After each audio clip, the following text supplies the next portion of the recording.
Remember when James Cameron nearly directed a Spider-Man movie? What about when we almost got Batman Year One with Joaquin Phoenix? Or David Goyer's Flash movie that would have starred Ryan Reynolds? Well, if you want to learn about all the unmade superhero movies, then check out Superhero Stuff You Should Know. Hosted by Ben Wan and Alex Ramsey, every month we cover nostalgic superhero movies with deep dives into unmade scripts, early drafts, deleted scenes, alternate cuts, concept art, novelizations, and tie-in novels. We also interview the people involved in making the superhero films of our childhood, with our past guests including superhero actors, directors, screenwriters, and concept artists. So remember, that's Superhero Stuff You Should Know, or Superhero SYSK on social media. Check us out on YouTube and wherever you get your podcasts.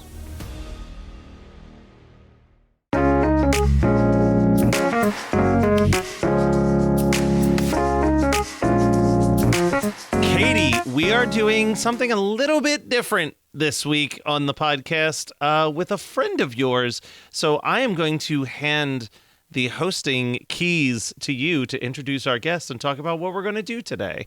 I appreciate that, but we will need to get to that test once I finish this introduction. But this Let me pull that up. Yeah, thank you.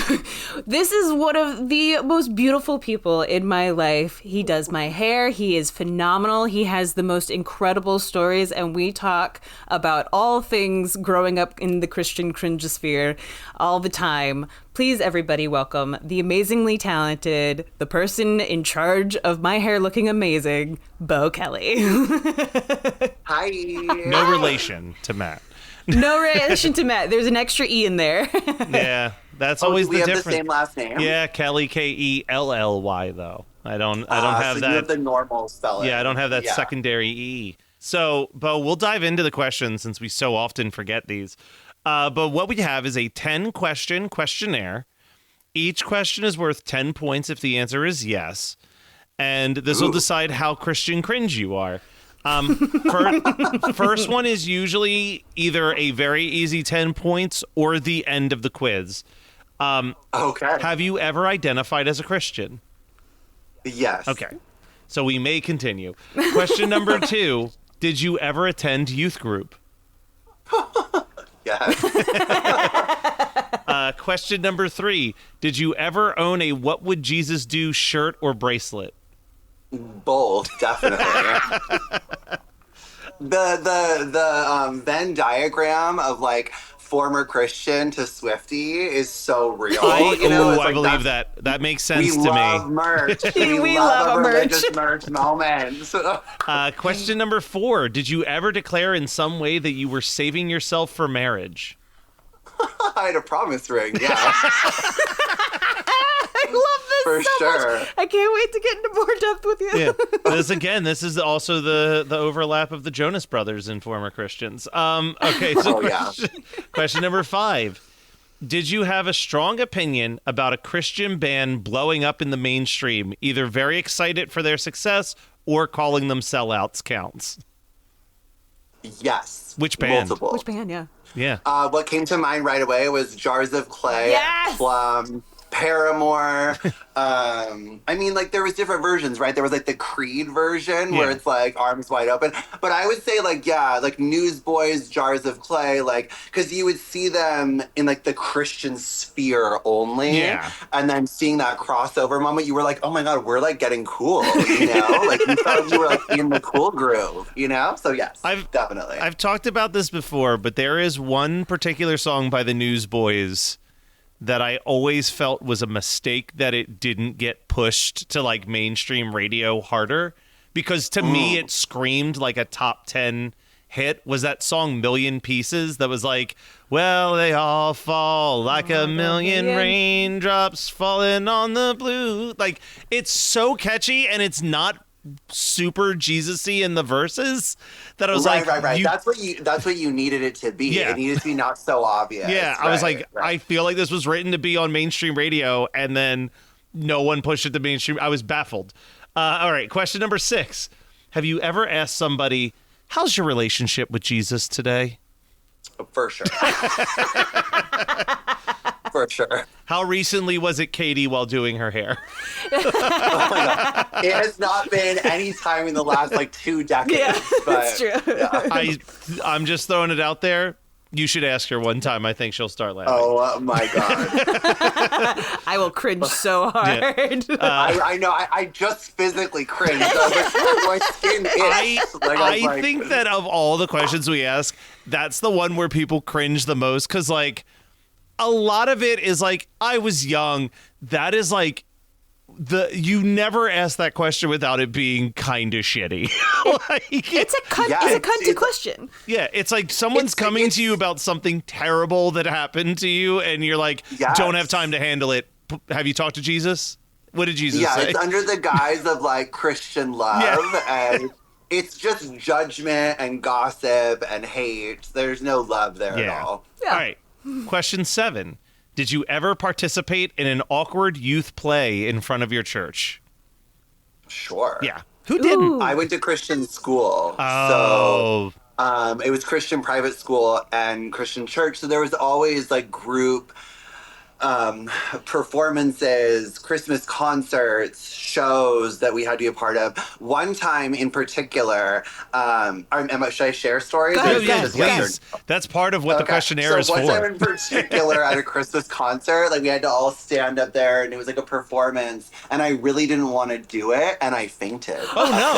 There. Like I like literally fainted. And it was like, I just was like, I want to get off this stage so bad that I think I manifested a fainting episode and then I got to be done, you know? I mean, it works. And like I was not, it worked. I was like, girl, bye. I'm leaving. I fainted. Your mental yeah. like fortitude was just like shut down.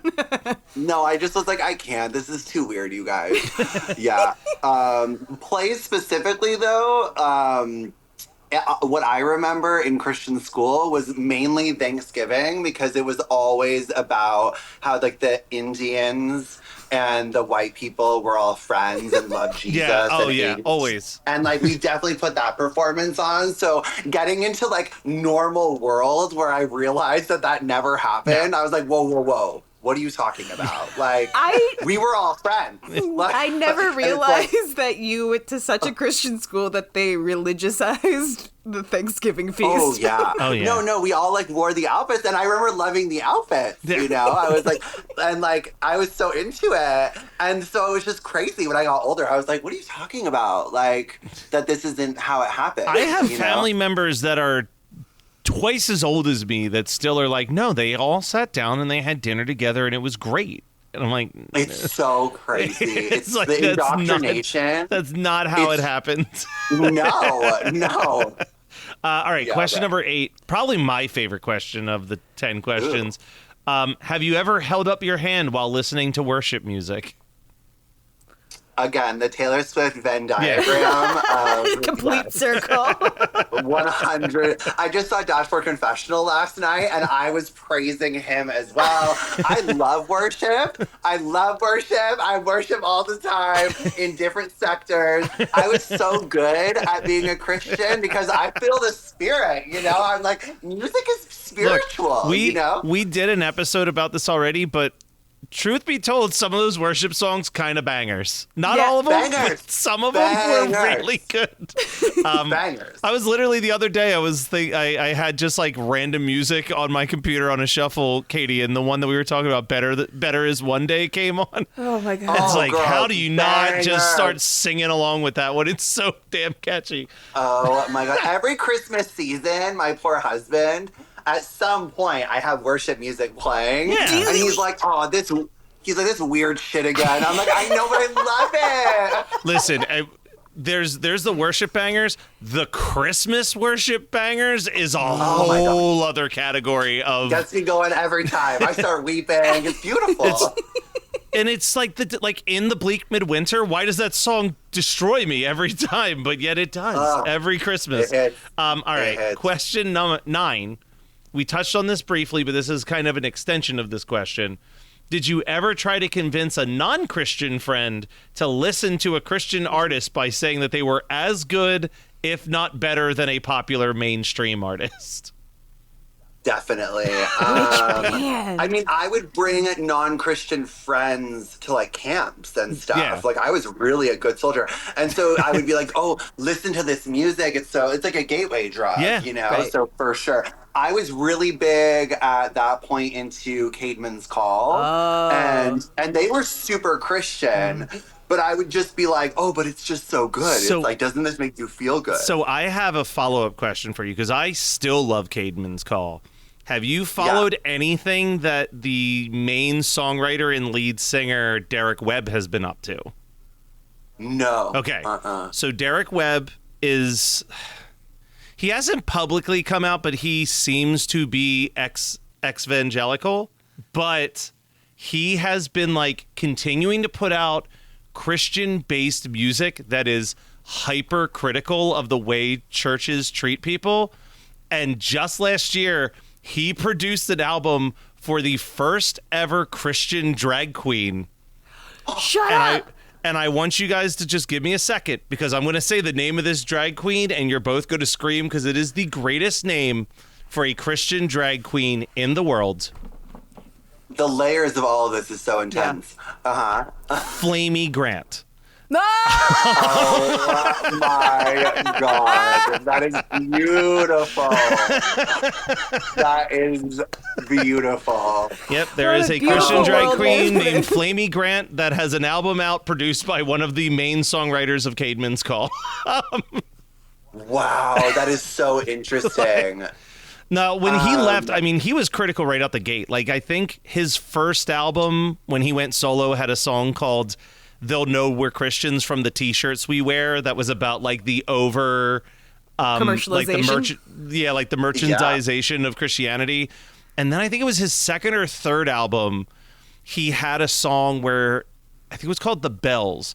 And in the song, he said shit in it.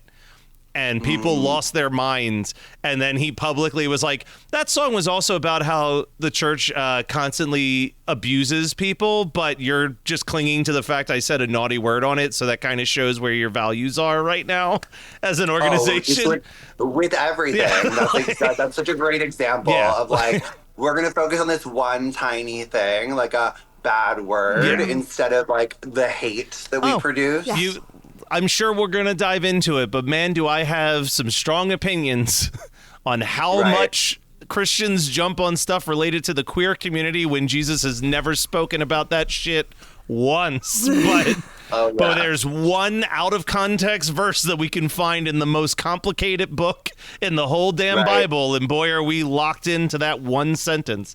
Anyway, before we get into all that, final question. Question number 10. If you answer yes to this, congratulations, you join Katie and I as 100% cringe. Do you ever wake up some nights in a cold sweat remembering something you said or did when you were at your most religious?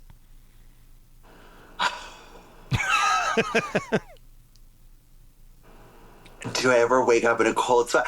I mean, I don't know if I wake up in a cold sweat, but if I think about it, yes. Yeah. So I guess it's. I'll say yes. The cold Okay. sweat's not necessarily necessary. Right. I just Yeah, mean if the I vibe think of back- have you if I ever think popped back out of to- bed in the middle of the night thinking about something you did Yes, like if years I think about, I don't let myself go to there very much Yeah. because there's so much to be embarrassed about. So yes. All right, welcome to the 100 Timers Club. Welcome to 100 Timers. Seriously. Also, Janae, who you also know, was also part of the 100 Timer Club.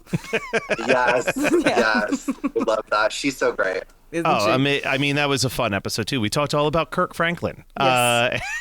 So now, Katie, we've completed the quiz. Yes. But Beau is here for a very specific reason, and Beau, I'm not sure if you know about this. Well, I think okay. Katie gave you a heads up on this, but this episode's coming out in October, which the intention was October would be all about Christian horror. So we're watching like a Christian horror movie. We listen to a Christian punk band that sings songs about horror movies is going to be on our docket.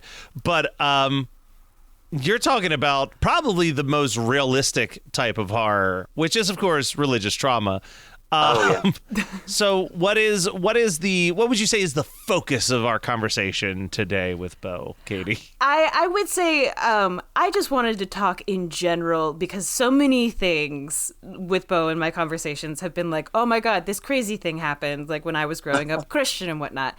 I just kind of wanted to have like the overall theme of proselytizing because you recently had what I considered a horrifying moment, but you told me your side of how you dealt with it, and I was like, this is like the purest person put in the most horrific scenario with your nephew.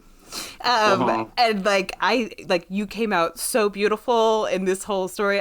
If you want to talk about that, please, but I know that proselytizing is like a thing that has been a big part of your life and like how people want you to be as a human being, but you're so beautifully you that you can't help. Aww. So I wanted you to kind of like think about like any time that people have tried to share Jesus on you. Oh my God. I mean, when does that not happen? I feel like, I think it's interesting. I think for someone, I have a very big personality. When I walk into any room or space, I just do. And I think, people are either drawn to that or they want to like stop it, or it's like there's a reaction that happens. And so I think, I think when it comes to the Christian community, they, they don't like it. They want to like shrink it. They want to stop it. And I think that like, it's interesting. I think the gay community as a whole, and I've come to this, it's interesting that we're doing this interview or this podcast right now because I'm in the most different place I've ever been in with everything from my past, from a lot of just like therapy this year and a lot of work that I put in, to realize how much bullshit it all really is. Yeah. And it's a lot of brainwashing that they do, and to use a word that they love to throw around, grooming, proselytizing, like it's grooming. And just for context for the listener, Beau, talk a little bit about who your dad is and what your dad did as a profession. My dad is a Christian pastor at a very large mega church called Grace Community Church. Okay, in heard of Southern that. California, led by a senior pastor, John MacArthur, who has been hugely influential in all our lives in this country and the world, whether you know that name or not. The congregation on Sunday is 8,000 plus every week. He's interviewed on Fox News all the time. He's part of the Trump campaign. And thankfully, he just died.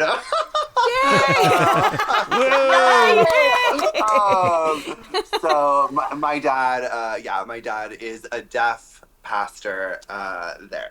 So that was like my upbringing. Yes.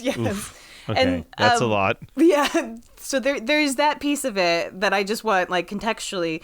And you grew up and you were very much in like Christianity back in the day. Oh, yeah. And you already knew who you were. Like, how was that? That's a great question. It was very, very, very complicated. It always was, because from like day one, like from the jump, I have always been this. Like, I don't know how to be any other way. I just am this way.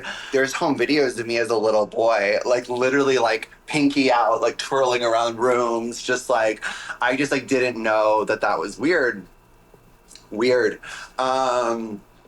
And at the same time was raised extremely religiously and conservatively. And really, really, when you said that about like, you were, raised in it. So I forget exactly what you just said, in the Christian world, like, I really, in my heart of hearts as a little boy, wanted so badly to be a good Christian. And that was such a priority for me, was to like be a good Christian, for Jesus to love me and for my parents to approve of me and for my community to like me.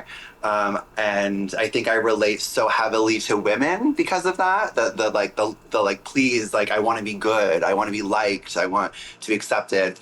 And that was tough, those two things together, because as I started to realize in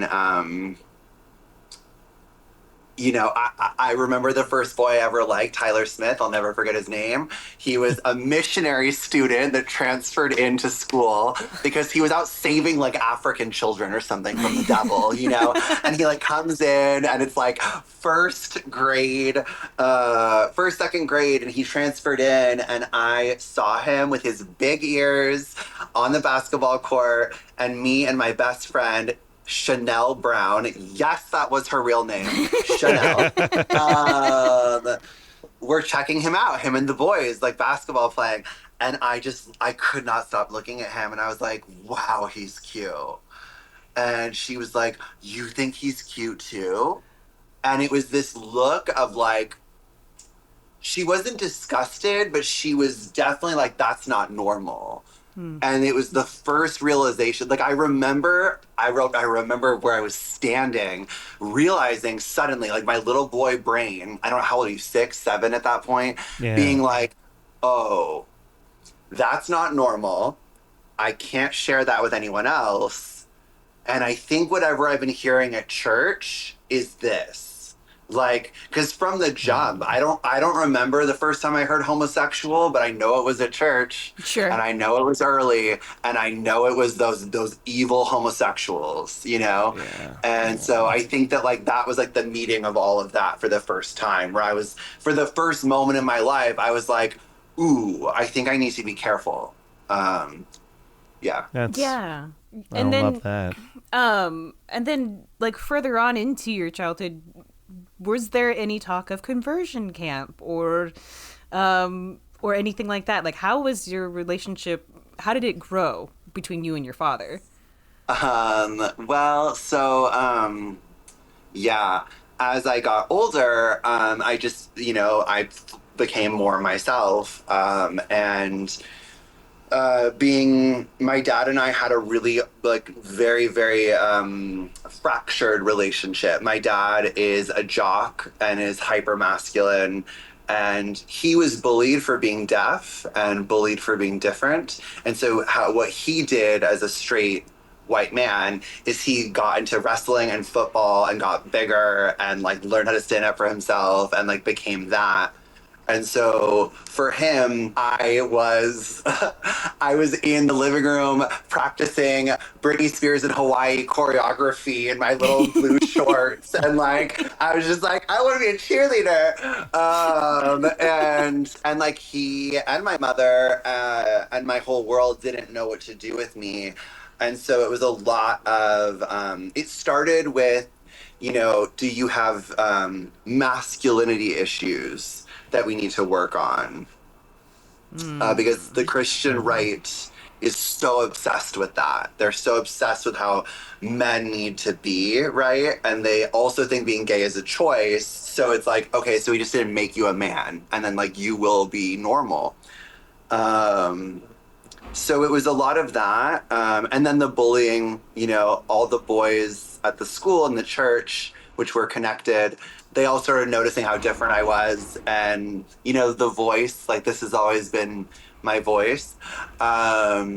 So it just all started happening, like the bullying. And boys started saying, you're gay, why don't you admit that you're gay? And, it was a lot of like, I'm not. Because at the time, you're Right. Especially in the 90s. Especially in the 90s, yeah. Yeah, it was just like, all you knew is that was a really bad word, and you didn't want to be that word, And so it was like, it was just like, no, I'm not that bad thing. I don't even fucking know what that is. And then, yeah, I got older, and it was like, I got so into church, into youth group, because you have to think, like, I was homeschooled at that point. I actually had to leave the school because the bullying from the teachers and the students were so bad that I threatened suicide. Yeah, like I told my parents, I came home one day and I was like, I'm going to kill myself if you send me back there. And, I was eating in the bathroom in the stall by myself, like Mean Girl style. I was getting pushed into lockers. I joined the football team because I thought it would make my dad proud. And I really wanted to. And I wanted, you want, especially, well, for anyone, but as a boy, you long for acceptance so much. And I did. And, and it was awful. I was so painfully bad at it. And the boys, I was never part of the boys, and it just didn't work. And the vice principal, who was the football coach, would see the boys bullying me and wouldn't do anything to stop it. And was like very much a part of it. And to give my mom credit, around that time, she did talk to the principal, and she said, my son is not doing well. And the principal and the vice principal and the teachers, they were like, well, Beau should act more normal. Beau should stop drawing attention to himself. Beau should, Beau, it's Beau's fault. Like, he needs to stop being this way.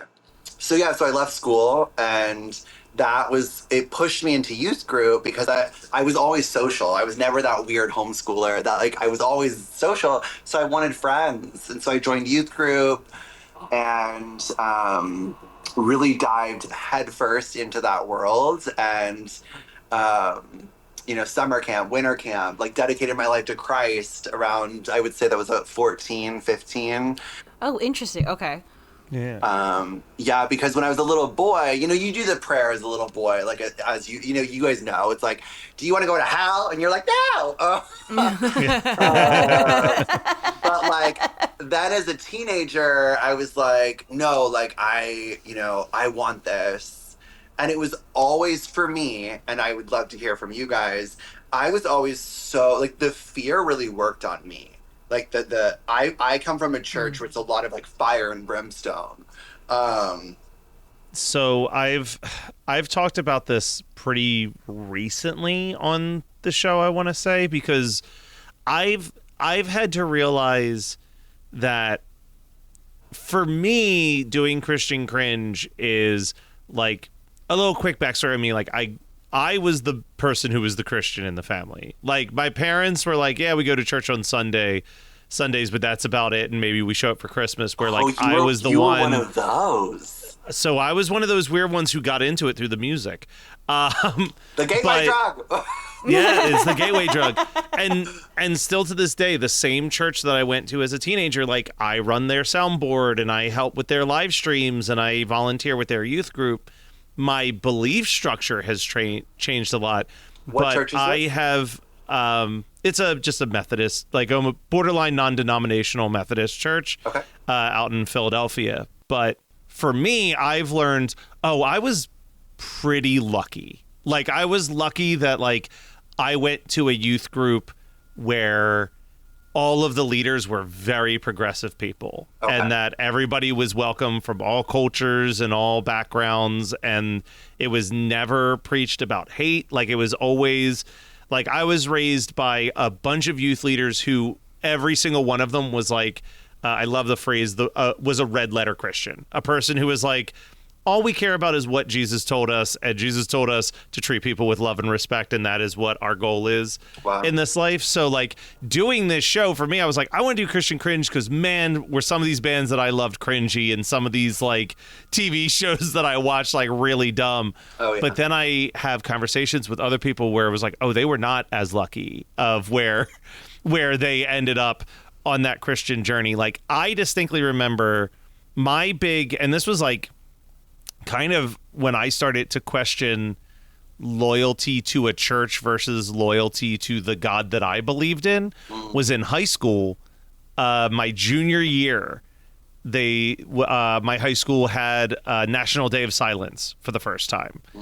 And I guess real quick context for people who don't know what that is, but it is a celebration of LGBTQ where people choose to not speak for the day in honor of people who are in the closet. And all these churches had organized a prayer at the flagpole on the day of silence. And my church was the only church that wanted nothing to do with that prayer at the flagpole. That's huge. But at the time, I was 3 Bible studies a week, was in Young Life, was in I was known in the entire community as the good Christian kid. I got so many angry anonymous emails from parents that were like, you're supposed to be an example for all the other Christian kids. How can you not help out with this protest? And I remember writing back to every single one of them being like, I see nothing wrong with homosexuality. So I will not be partaking in this. But that was kind of the beginning of me being like, I think that if you follow church and dogma and doctrine, you're putting yourself in a position for people to take advantage in a very negative way. And I kind of just backed away from that. And then a year or two later, college, taking religious studies classes, meeting not white Christian people for the first time.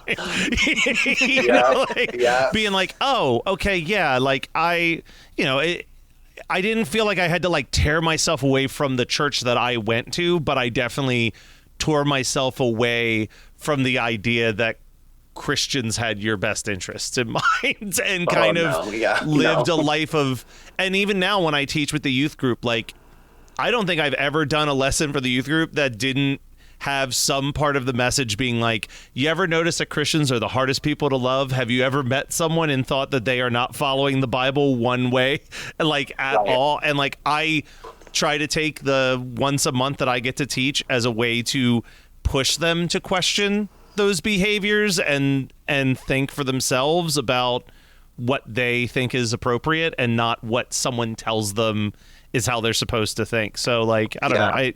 I don't know where my faith is in general, but I feel like I'm doing what I'm supposed to be doing when I'm in that building, which is like, I'm providing a positive message. And you know, it's a lot easier to live stream a church service when you know there's no hate behind the church service. Like, for sure. Yeah. And when they're paying you. Yeah. When you collect a paycheck, that helps too. It's true. That makes sense that you're like, that you feel good about that. It's important, I think, that in these spaces, in any spaces, that there's adults that want to do good and spread love. Like, that's what we... Because there are so many that don't. You know what I mean? Like, there are so many... One of the people who's been a youth leader at this church since I was a kid. Right. So I went from him being a mentor to now I'm a peer of his.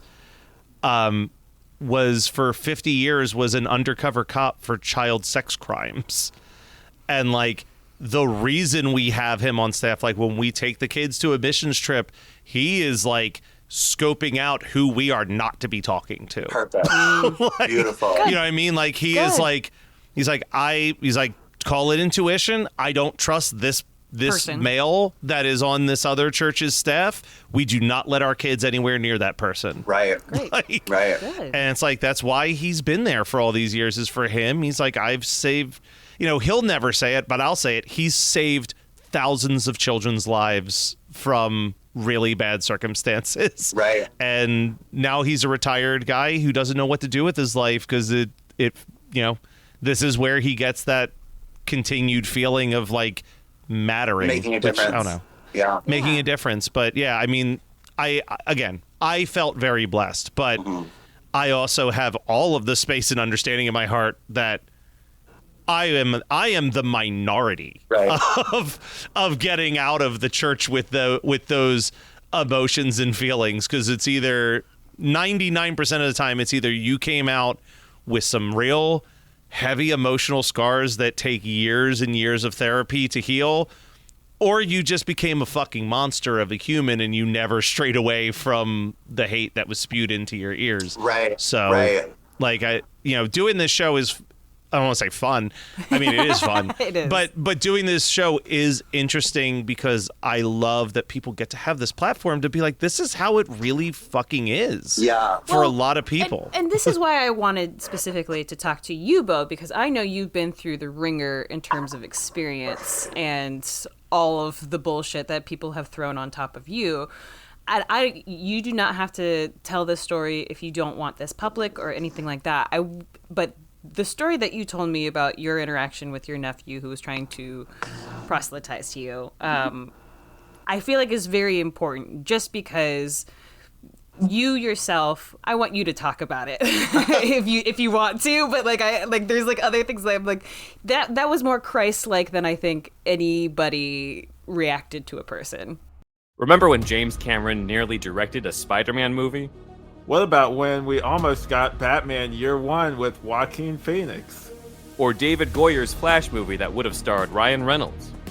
Well, if you want to learn about all the unmade superhero movies, then check out Superhero Stuff You Should Know. Hosted by Ben Wan and Alex Ramsey, every month we cover nostalgic superhero movies with deep dives into unmade scripts, early drafts, deleted scenes, alternate cuts, concept art, novelizations, and tie-in novels. We also interview the people involved in making the superhero films of our childhood, with our past guests including superhero actors, directors, screenwriters, and concept artists. So remember, that's Superhero Stuff You Should Know, or Superhero SYSK on social media. Check us out on YouTube and wherever you get your podcasts.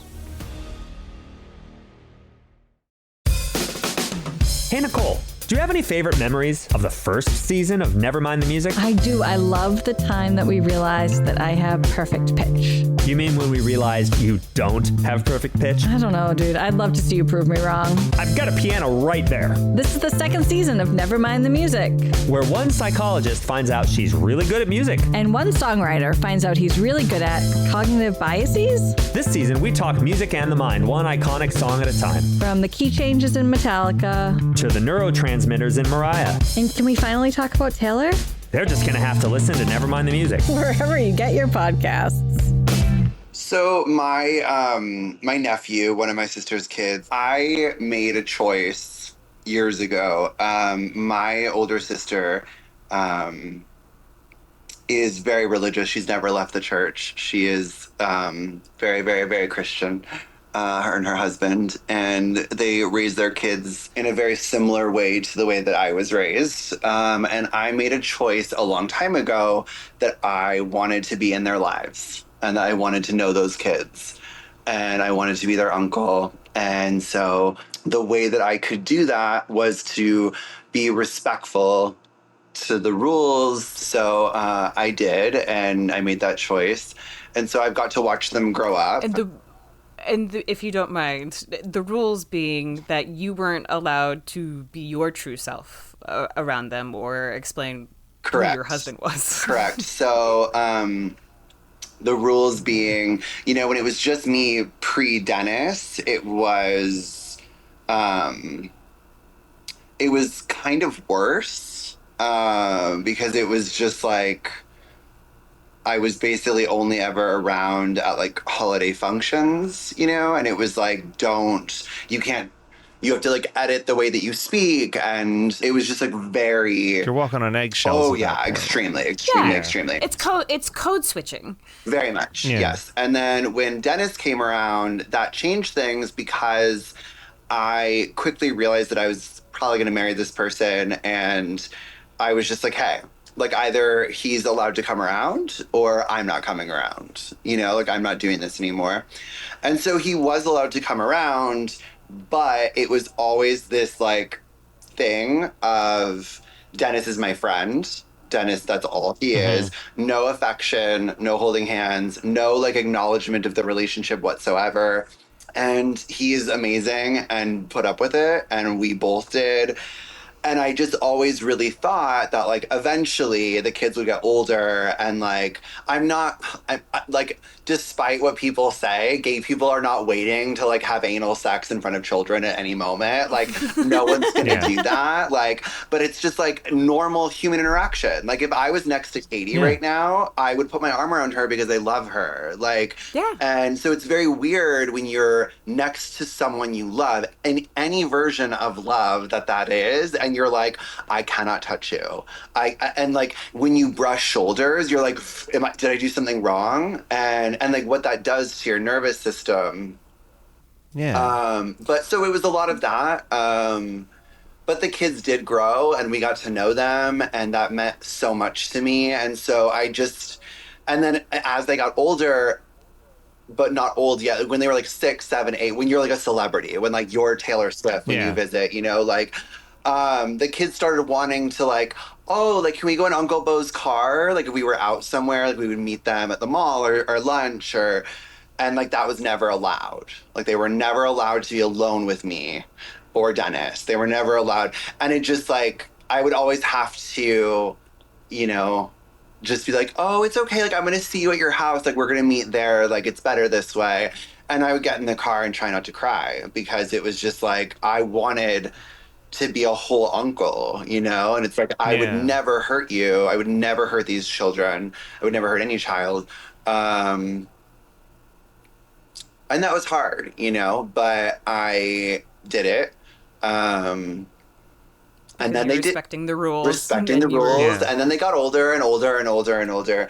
And one of them, my nephew Caleb and I, really formed this like very close relationship despite all the rules. And I, you know, like he became a gamer and I'm a gamer. And so I convinced his mom to let me buy him a Switch and a smartwatch. And like, I just, that was like, cause I so badly wanted to be in their lives and connect to them. And I love Christmas. And I, really wanted to do that because it also gave me things to connect with them about, right? And like, Yeah. this is my nephew, and I obviously could tell that most likely he was a heterosexual boy. And so I also took it really seriously that I was like, I want to influence this kid in the best way that I can. I want you to be a good person, a good straight white man, very difficult. And so I wanted to do that. And so, yeah, we connected on those things. And it was like over the years, like he would like eventually when he became a little older, he like showed me a photo of a girl he liked and things like that. It was like it meant a lot. Anyway, just giving backstory to like our relationship. So we did get close. And recently, this last summer, I had noticed over the last like year and a half that he had started to be more distant from me. You know, and I had kind of chalked that up to like, well, he's going through puberty finally. Like he's, you know, Yeah. he's a teenager now, and that's okay. And like, I don't expect to be a celebrity to a teenager the way that I was to my 10-year-old nephew. You know, like I'm not Sure. looking for that. Yeah. But, you know, we all have our trauma. And so I, of course, wondered. I was like, am I feeling something, like some type of phobia from this kid? And hoping not, hoping not, hoping not. And then at my niece's graduation, high school graduation, afterwards we went back to the house for like a party. And my nephew ended up wanting to show me poetry that he'd been writing, which surprised me. And I used to write poetry as a kid, and so as a teenager. And so he showed me, and they were extremely religious in nature. And I was like, whoo, it's coming in hot. But I was like, hey, that's great. I was like, and I picked like the one poem that was like the best written. And I was like, you know, this is really good writing. And then he was like, he wanted to show me a song that he'd written. And I didn't even know he sang. And so we ended up going up to his room, which I, as I said to you, Katie, instantly felt nervous about because I was never allowed in the kid's room. But my sister heard it and said it was okay. And so we did. We went up and he played me a song, very religious, very Christian, very like repentance lyrics. He finished and I was like, wow, like you should join the worship group. Like you're really good, which he is. And Yeah. and that's kind of what started it. He was just like, oh, like I don't need to do it for the worship team, but if anything, I would for school, which he goes to a Christian school, but I guess there's a bunch of fucking heathens. And then he was just like, he got this really serious look on his face. And like everything in my system, I was like, ooh, danger, danger. Like I knew what was about to, like you feel it because it's a PTSD response. And he was just like, Uncle Beau, do you know where you're gonna go when you die? And Oh no. and I just looked at him and I was like, hey, bud. I was like, you know, we don't have to talk about that. Like, we don't have to do that. And he was like, no, it's a question. And I was like, it's not. It's not a question. I was like, it's a statement. I know it. And then he persisted. And so I just said, okay. I was like, you know, I think that when I die, I was like, I don't think about things like this in the same way as you. But to use language and verbiage that you understand, I think that when I die, I'm going somewhere good. So I would assume that would be heaven. And he was like, why? You think you're a good person? Right. And This kid who's known you for his the entire entire life. life and But has also, like, and as since we're on a Christian Cringe podcast, I was like, ooh, they're doing good job by you, buddy. Like, this is really, Yeah. this is college level. Like, good job, everyone who's doing this. And I was just like, yeah. And it was interesting for me because my whole life I've been told that I'm not a good person. Um, Definitely after coming out, but really my whole life, you're not a good person, and like by grace you have been saved. Um, but it was this light bulb moment where I was like, I'm a pretty fucking good person. Like I do think that, and like it was such like a moment, right? Because yeah, so I was like, yeah, I'm a good person, and he was. He said, well, that's not how you get to heaven, And I said, I know that you have gone through and experienced things that you have, and we're just very different. And so for you, this is very different. For me, this is very different. And he was like, what does that mean? And I was like, we just have different lifestyles. I was like, we just live differently, and that's okay. And he said, well, because you like men, you like men. That's what it is. And everything in me just went cold because I'd never been allowed to ever utter a word about that. And it was so unfair, and it was so hard.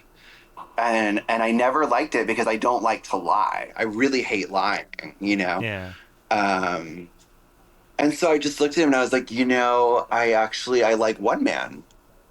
I was like, my husband, Dennis. I was like, I like one man. So yes, I like men.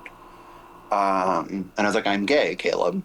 And he was just like, yeah, I know that. And I was like, okay. I was like, I wasn't sure when you did know that. I was like, because we've never talked about that. Yeah. And he proceeded to spend the next hour and a half really telling me that God cannot accept me being this way, and that I was not born this way, and that it's a choice. And something I really wanted to focus on with him, and what I really was thinking the whole time is I was like, I wanted to show him how much I loved him. And so it's hard not to cry when I talk about this. But I said to him, I was like, Caleb, when did you first like a girl? I was like, I assume you like girls. Yeah, I like girls. I was like, great. I was like, when was the first one? And he was like, I don't know, like 6. And I was like, I believe that. I was like, do you want to know why I believe that? I was like, because I liked a boy when I was about that age too. And he was like, so that's when you chose. And I was like, Kayla, that's not possible. Little kids can't choose that. Little kids don't know choice. Kids don't have that comprehension yet. That's what attraction is. It's built in. No, you made a choice. And it's this indoctrination, right? And it was so interesting for me to see my nephew where I was like, I could see myself. And it made me so heartbroken because I was like, you're a child. You're a child and you don't know any better. And how could you? Because you've been so indoctrinated with this nonsense. And he started weeping. He was crying. And he was like, Uncle Beau, like, I just want to save you. Like, I just want to save you from what's coming. And this is how I can love you. And so I just said to him, and I didn't cry, and it was so hard not to. And to see my nephew crying across from me broke my heart because I love this person so much. And he's 14, 15. I don't know any normal functioning adults who can see a child cry and not feel awful. Something. Right? And so, but I just shared with him, I was like, I was like, like this is how I've always been. And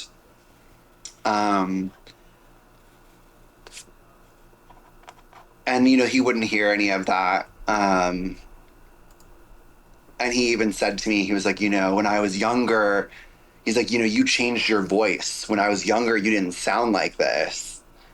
And I laughed and I was like, Caleb, I was like, that's so funny. I was like, my voice has unfortunately always sounded like this.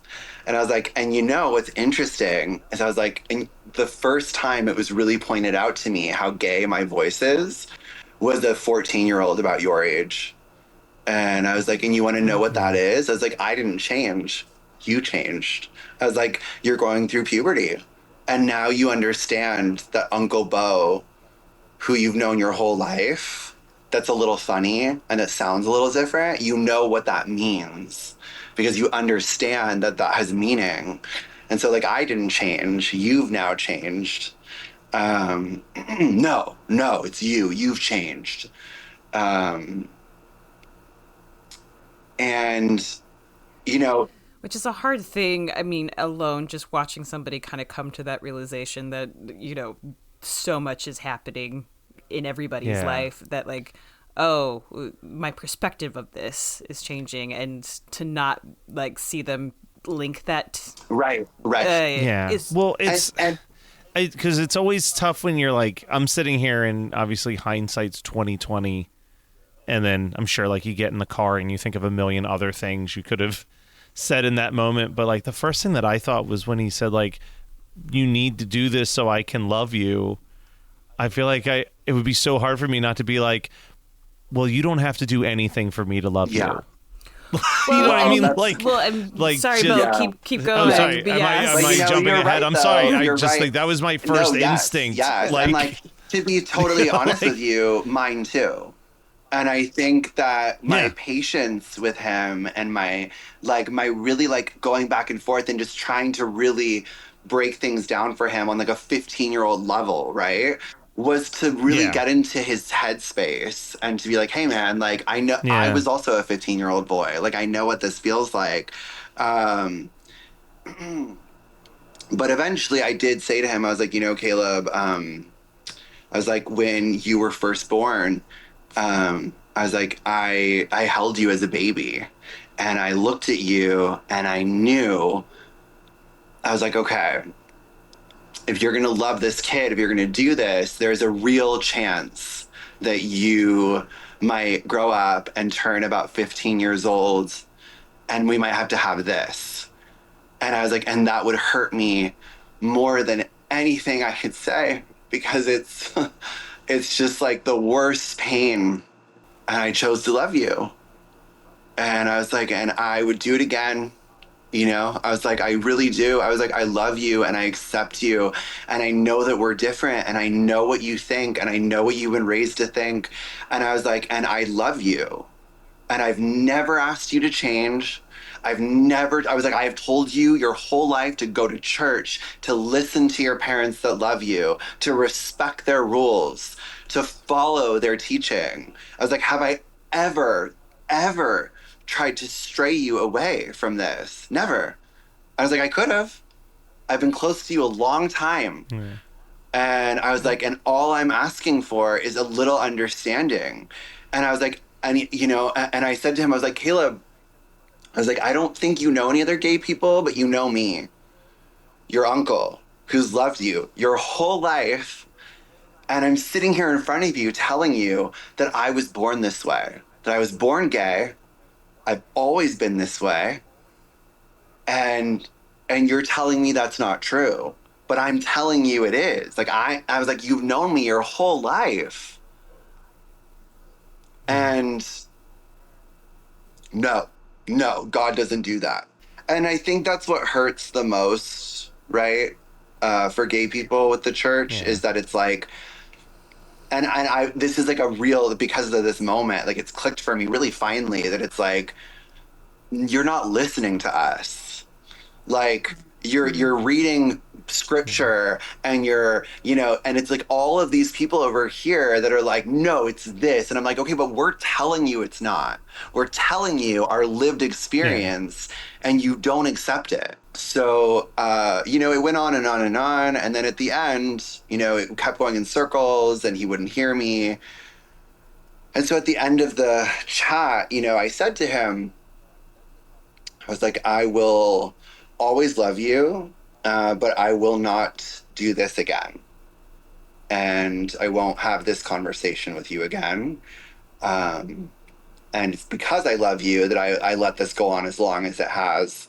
And he said that he had nothing for me but this, and that anytime we talk, it would be more of the same from now on. And that he would never be able to be close to me like he is to my younger brother, because my younger brother walks with God. And I was like, you've given me a lot of facts from your perspective. I was like, I'm going to give you one of mine.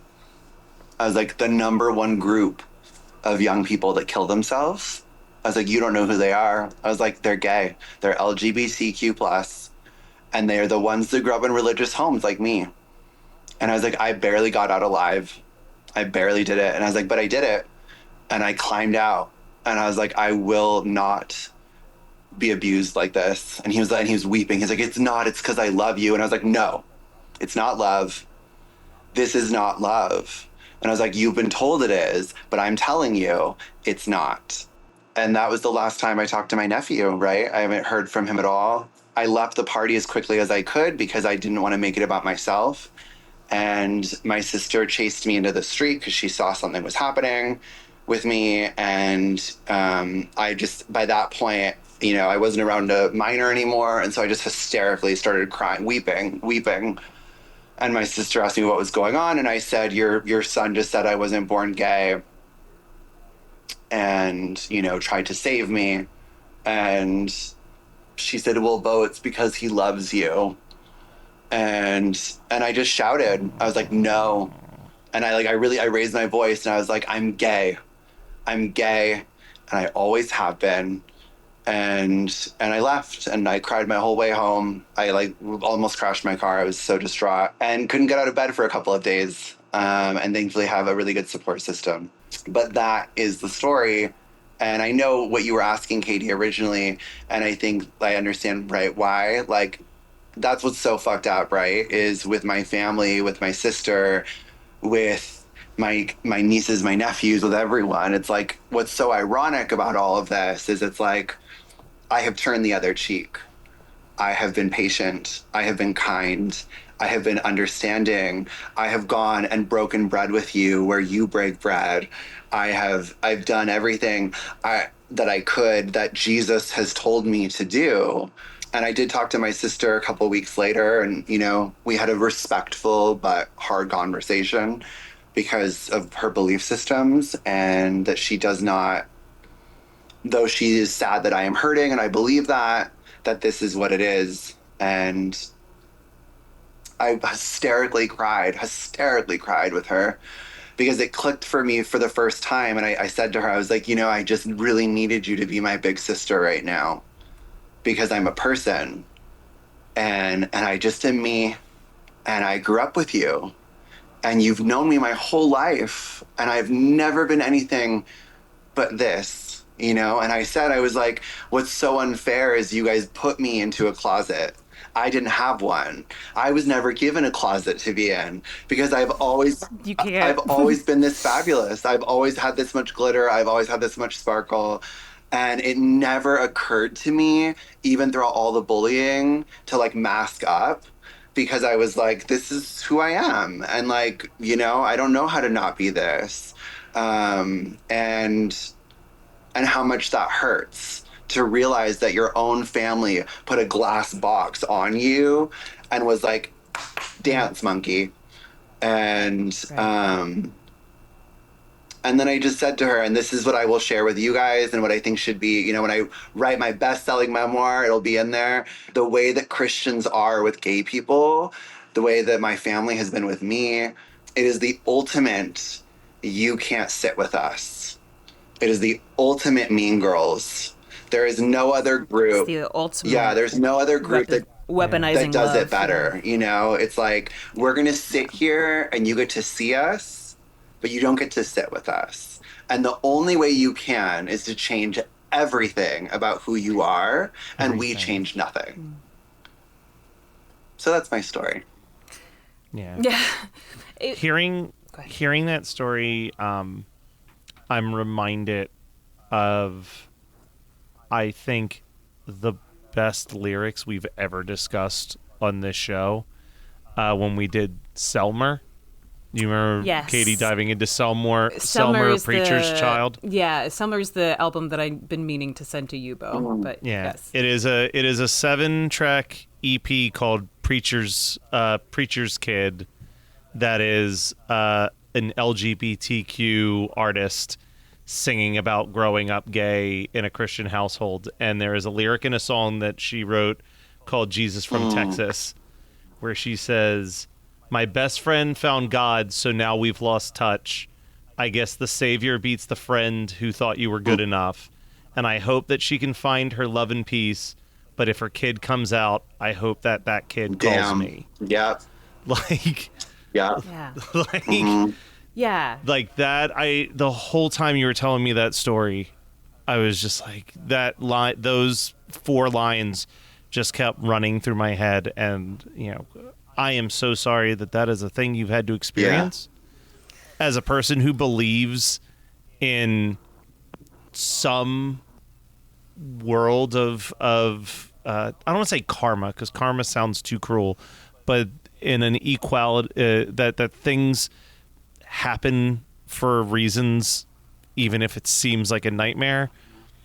I truly hope that there will come a day where your nephew is reaching out to you with all of the understanding and love in the world because of the way that conversation went, because you disproved everything that he was taught about. No, right. people. And I wanted him to really know, I wanted him to feel that, right? Yeah. Like what you just said, that it's like, I still love you and I still do love him. But, Yeah. but right. It's like, but At a certain point, you can't keep letting But yourself that's- get beat up like but that, that's though. that's the beautiful thing that I think I find, at least, especially in you, Beau, is that you have always been so much your own person and so confident within who you are as a person that you naturally know how to set a boundary of a toxic situation, and you will leave it so that you don't have to remain in it and then like be toxicified with everybody else that is around a you. really And nice assessment that is not true. I think that, like, as much as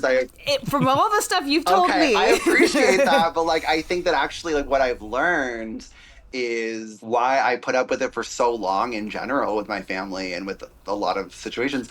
I actually am a desperate person. I'm desperate for love. I'm desperate for acceptance. And I think we all are to a certain point. And I think that that's when the turning point for me this year actually was when you said that about it being, you know, for good, perhaps. It already has. Because it clicked for me where I was like, oh, you don't need to do this anymore. You actually can build boundaries. Yeah. And I think, Katie, what you just said, I think that's me right now for the first time. Yeah. Okay. Like, Oh, I think okay. that, like, I think that I have made these, like, ideas of boundaries, but it was never firm. Whereas, like, right now, it's like this huge leaf has turned where it's like, I am a good person, period. Not a question mark.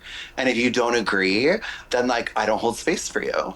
Like, I don't need that, actually, you know? Yeah. And it's like, for so long, too, would be like, I do believe in Jesus as ultimate truth. And then, and now it's like, you know, I believe that I was raised in a cult.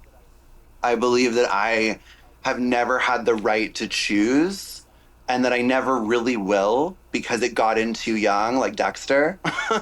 and so it's Yeah. like, when I think of God, I think of Jesus, but how can I not?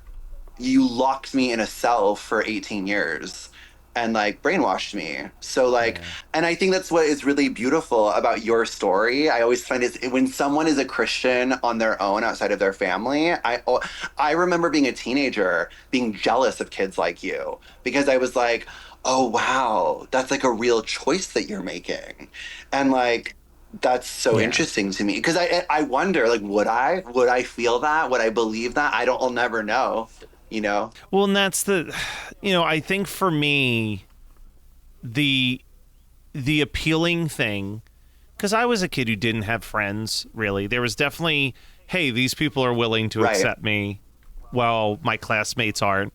And that led to, like, a weird thing where, like, I was friends with the youth leaders more than even the youth in the youth group, which, like, thank God all of the youth leaders were good people, because boy, could that have gone in a terrible direction in the 90s when no one was checking nothing. But, like, the appealing thing to me was, like, unconditional love with no requirements. That sounds nice. So, like, being raised on that, that's why, like, the idea of, like, oh, but you have to check off these rules. I'm like, well, that's not what I was taught. That's not what I was brought in to understand. And, like, I've said this on the show before, and I've said this to my own mom, who now she's become the more religious one. But, like, I don't care if I'm wrong.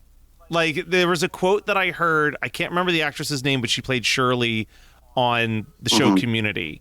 And she was the overly religious character on the show Community. And Yvette they did Nicole that Brown. because... There we go. Yes. And they wrote that character that way because she herself was extremely religious. Right. And I remember her being on The Nerdist way back when The Nerdist was like a new show. And I would say that they were definitely being a little bit mean and antagonizing to her about her faith. Like, and I'm not normally one of those people that says that, but it was definitely, 2010 comedy identifying as a Christian in any way, shape, or form. They were going to come at you. And they were like, well, what if you're wrong? What if you're wrong? And I've thought about her answer for 15 years where she said, well, I don't care if I'm wrong, because the belief that I have is that I'm supposed to love everybody with all my heart. So if I'm wrong, what's the harm? I just loved everybody, and I didn't go to a fantasy place for doing it. I still just did it because it was the right thing to do. And I was like, boo. Like, I'm like, that is that's the everything to me is like, yeah, just love people. Yeah. And if people find God in whatever God is to you, and that makes you better, that makes you loving, that makes you do good, then, like, that's beautiful. Like, but I always come down to the fact that there's also the people who become a monster I would with it say as well. 98%, and really it's 99.9, but I'm being generous. Use it to be hateful fucking fucks, 100%. And it's like... Exactly. Entirely. Well, it's the corporatization it's what makes that it difficult. It's the corporatization of what religion became, especially in America, is that it did become t-shirt religion. It did become bracelet religion. It became catchphrases and hard rules. And it's like this weird thing that our country has morphed a religion into, while also piling it into, like, a corporate structure. And making these huge, mega churches and things like that to start spinning out even more and more people who are loyal to the corporation and not necessarily to the actual message of what it is. And that's what I find so beautiful about you, Beau, is that you are love incarnate, traipsing around this earth, sprinkling it on people despite whether or not they accept you as who you are. Yeah. Because you're such a beautiful, hilarious light of life. That it's just like, I am glad that your nephew had that experience with you. It's hard because I can understand in his little teenager brain that he thinks he's fighting the good fight, and that it sucks to see that, because I hope he understands how cringy all of that was in the future. Oh, right. But it's also, but it's like he's gonna have to go through a lot of life, and unfortunately without you, at least for this time. I still think he's gonna come back once he kind of realizes how far he went. When I was in conversion therapy, which I did have to do, which was awful in every way possible, one of the things they really hammered in is like, Beau, listen, if you go do this, if you walk away, if you go live a gay lifestyle, like, people don't come back. And I'm like, yeah, girl. Like, and like, they literally were like, that's the devil. Once the devil gets hold of you, you're never getting released. And it's like, no, girl, once people leave this fucking Kool-Aid fest and they go out into the world and they read a book and they see the sun and they, like, get some hugs, then, like, they're like, it's fucking nice over here. People are, like, way friendlier and cooler, and, like, you guys... and they don't over sexualize a friendly hug from a Right, friend. or like I don't know, you know? like fuck kids. Yeah, You they know, don't they do don't do that, that, guys. when they travel. No, that's straight. That's straight people Right, shit. right, right, right. Honestly, like, No, yeah, Yeah. It does. Like truly, I'm like, guys, All the it's time. not drag queens, it's not gay bars. Like, what's interesting is like actually, and this is not to say, by the way, that like there has not been predators that have not. That's predators are not a sexuality; they're a predator, in my opinion. It's not straight or gay; it's something else. Yeah. But with Yeah. that said, if it is a sexuality, it's straight for the most part. Yeah. And like I do Yeah. just it's like, yo, when you go to gay spaces, like I think that's also the thing, right? I'm like, guys, just come to Pride. Come hang out. Like you will see that there is nothing bad. Like that there's nothing and like which I guess that's not true, right? Because if you have hate in your heart, like you can find something wrong. But like some of my best memories truly have been like going to like Pride and like sometimes I'll never forget this being in my early 20s and like there was this mom and she had a shirt on and it just said free hugs to anyone that needs one from a mom. And I was like not good Yeah. at that point, you know. I was like really really having a hard time and felt so abandoned by like my life, by my family, by everything. And like she hugged me and just looked and the sun was shining, there was glitter everywhere, and she held my face and was like, you are loved, and walked away. You know. And it's like that's gay people, that's gay culture, and there's a bunch of bitches too. But like even within that space, like you know, people look out for each other. And yeah, I wish that, you know, I know a specific person. Her name is Carrie. She's a client of mine and a friend, and she's a Christian. She's actually a pastor. And it's like every now and then I'll meet someone like her that comes in my life, and like she is Christ personified. You know, she is loving and a woman of faith and like believes in the goodness of things, and I've wept with her, and she's a client, you know, like I've been so lucky to meet people like Katie, where it's like I meet you doing your hair and like we have these amazing heart to hearts that like stay with me. You know, I went to your wedding, I like, and but with Carrie specifically, it's like I've called her crying after different things over the last few years that have affected me about church or religious or, you know, my family. And like I have voice memos saved from her of her, and it fills me with such love to talk about, because like she'll be like, Beau, I just want you to know that I have no doubt that like when you die and when you open your eyes, she was like, you're going to open your eyes and you're going to be with God. And like, God's going to say how much he loves you. And that gay people were always an angel on heaven or on earth. And she was just like, you know, and if you don't believe that, that's okay. But like, I believe that. And that's so amazing. And it's something I never had growing up. So I will say that, like, on this podcast, that, like, I have met people. I've been lucky to meet people as an adult. Not many, but I have met them. They tend to be women, right? Actually, they're always women. What am I saying? But like, it does exist, you know? And I do know that. I have seen that. I have felt that, you know? But yeah, there sure ain't... there's no hate like Christian love, you know? Yeah, oh boy, ain't that is a perfect sign off. Yeah. Beau, before we wrap up, if people just loved this journey and they want to connect with you or just enjoy photos of you, where can they go to follow you? Or if you're Right. looking for clients, where can they get their hair You can go to styled my from Beau? Instagram. It's Beau, Beau James Hair, all one word. And yeah, I'm on there. Follow along, DM me. Yeah. He does the best balayage of blonde ever. If you want to be a Beau Thanks. blonde, he's the one to go to.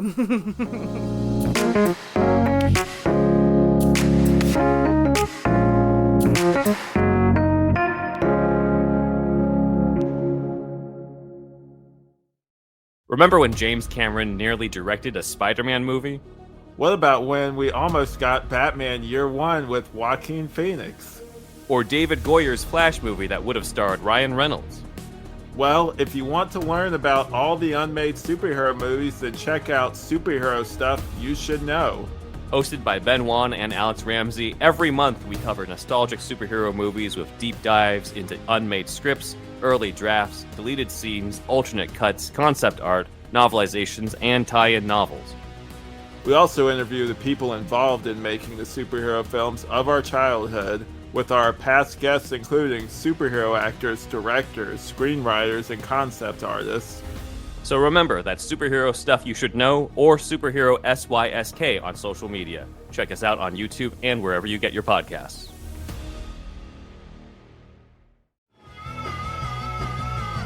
You're listening to the Geekscape Network.